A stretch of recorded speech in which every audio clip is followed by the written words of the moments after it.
All right, today we're going to dive into a pretty wild new trend, one that's blurring the lines between Wall Street and, well, Las Vegas.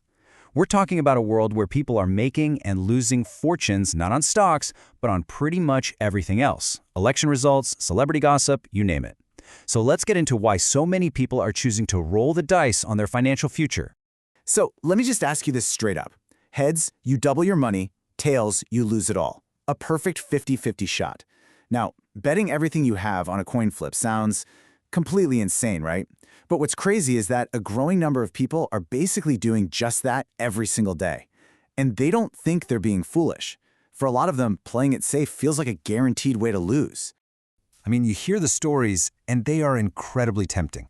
We're talking about traders who turned just $12 into over $100,000. When you see lottery-style payoffs like that, it's really no surprise that more people are starting to think differently. They're not just investing anymore, they're betting. So what is really going on here? For a lot of people, especially younger people, these all-or-nothing bets are starting to feel strangely rational. Think about it. When the old-school path to building wealth feels completely broken or just totally out of reach, a high-risk, high-reward bet suddenly starts to look a whole lot more appealing. It's a brand new mindset, and it's taking hold of an entire generation. Okay, so what even are these platforms, and how are they legal? Let's peel back the layers a bit, because we really need to understand what prediction markets actually are. The distinction is, well, it's everything. So here's the key. It all comes down to the legal framework. These are not technically gambling sites. They offer something called event-based futures contracts. Now, unlike a casino, there's no fixed house edge. You're not betting against the house. Instead, you're trading against other people who all think they have better information than you do. It's a pure, open marketplace for speculation.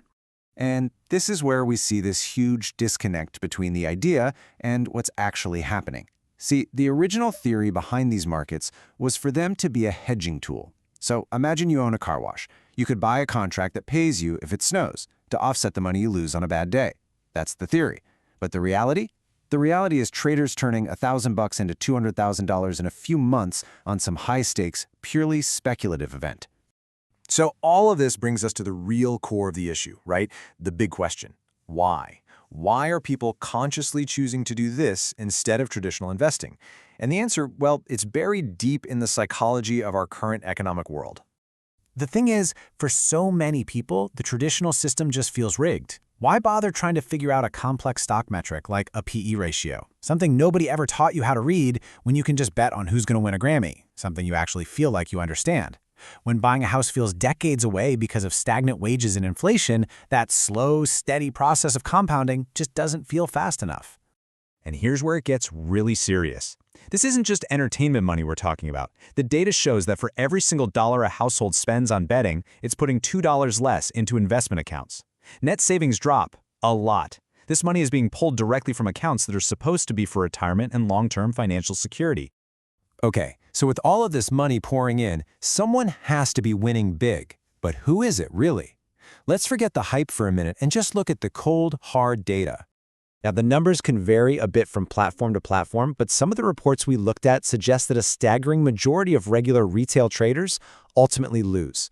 One source put it pretty bluntly: you'll soon realize why 94% of people end up losing money. So let's make no mistake about it, this is a game with very, very few winners. And this chart, wow, this chart says it all. On one of the most popular platforms, a tiny fraction of users, we're talking just 0.04%, walked away with 70% of all the profits. It's an incredibly concentrated game where the vast majority of players are just funding the winnings of a very small, very sophisticated elite. And the platforms themselves are designed to keep you playing. They use the same playbook as video games and social media apps. Behavioral nudges, push notifications, a game-like feel. It's all designed to encourage you to trade more often and take bigger risks.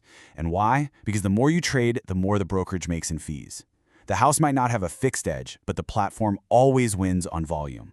So let's just step back from all this for a second and talk about the fundamental difference here. Because confusing these two things, betting and investing, is probably the biggest risk of all. Okay, this is the most important takeaway from all of this. Betting is a zero-sum game.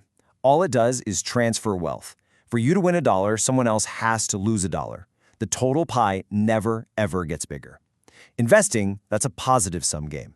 You buy a piece of a company that actually creates value, that innovates, that grows.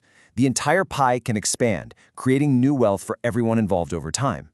So if you really want to make a bet with a huge upside, here it is. This is the real asymmetric bet. Bet on yourself. Instead of betting on some random event, invest in your own ability to handle any event. These boring steps, building an emergency fund, paying down debt, learning new skills, they don't just protect you from losing. They're what actually create the life-changing opportunities everyone else is gambling to find. And I just want to leave you with this final thought.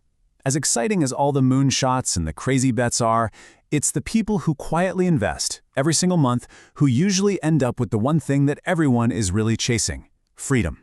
So the question isn't just whether to bet or invest, it's about what kind of future you're truly trying to build.